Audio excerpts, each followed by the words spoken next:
Hi കൂട്ടുകാരെ, നമ്മുടെ പുതിയ വീഡിയോയിലേക്ക് എല്ലാവർക്കും സ്വാഗതം. ഇന്ന് ഞാൻ ചെറിയൊരു ഫുഡിംഗ് റെസിപ്പി ആയിട്ടാട്ടോ വന്നിരിക്കുന്നത്. നമുക്കതൊന്ന് കണ്ടു നോക്കിയാലോ. ആയിട്ട് നമുക്കൊരു 2 കപ്പ് ഉഴുന്ന് വെള്ളത്തിലിട്ട് വെക്കണം കേട്ടോ. ഞാനൊരു 4 മണിക്കൂർ നേരമാണ് വെള്ളത്തിലിട്ട് വെച്ചത്. ഇനി ഇതിലേക്ക് ഒരു 2 കഷ്ണം ഇഞ്ചിയും കൂടി ഇട്ടിട്ട് നമുക്ക് അരച്ചെടുക്കാം. അരച്ചെടുക്കുമ്പോൾ വെള്ളം കൂടാതെ ശ്രദ്ധിക്കണം കേട്ടോ. കുറച്ച് വെള്ളം ഒഴിച്ചിട്ട് വേണം അരച്ചെടുക്കാൻ.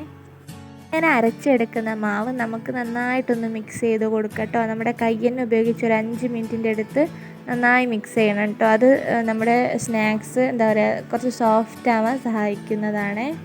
ഇനി നമുക്കൊരു 2 പച്ചമുളകും ഒരു 8-10 ചെറിയ ഉള്ളി നന്നായി ചെറുതാക്കി അരിഞ്ഞിട്ട് നമുക്ക് ഈ മിക്സിയിലേക്ക് ചേർത്ത് കൊടുക്കാം.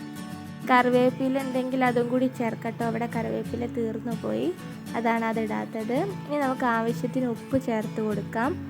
ഉപ്പ് ഞാൻ ഒരു 1/2 ടീസ്പൂൺ ഇട്ടിട്ട് പിന്നെ കുറച്ചും കൂടി ഇട്ടിട്ടുണ്ട് കേട്ടോ.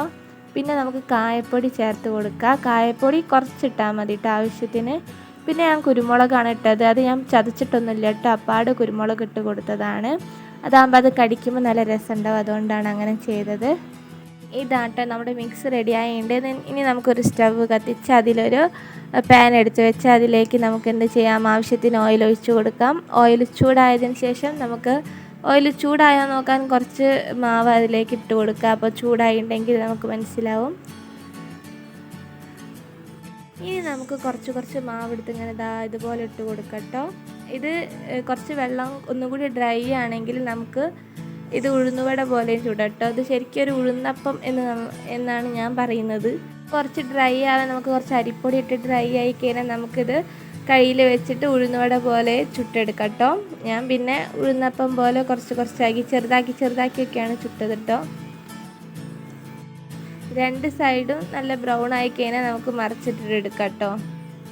നല്ലോണം ബ്രൗൺ ആയി വന്നാലേ ഉള്ളു വേവുള്ളൂ കേട്ടോ. അപ്പം നമ്മളത് നോക്കിയിട്ട് വേണം കേട്ടോ എടുക്കാൻ. ഷേപ്പൊന്നും റെഡി ആയില്ലെങ്കിലും സംഭവം ഉഷാറാണ് കേട്ടോ. കുട്ടികൾക്കൊക്കെ വളരെ ഇഷ്ടപ്പെടും. ലുക്കല്ല, ടേസ്റ്റാണ് പ്രധാനം എന്ന് പറയില്ലേ, അപ്പോൾ അതാണ്. അപ്പോൾ എല്ലാവരും ഒന്ന് ട്രൈ ചെയ്ത് നോക്കുക. അപ്പോൾ നമുക്ക് അടുത്ത വീഡിയോ ആയിട്ട് കാണാം. അതുവരെ എല്ലാവർക്കും ബൈ. നമ്മുടെ ചാനൽ ആദ്യമായിട്ട് കാണുന്നവരാണെങ്കിൽ സബ്സ്ക്രൈബ് ചെയ്യാൻ മറക്കല്ലേ.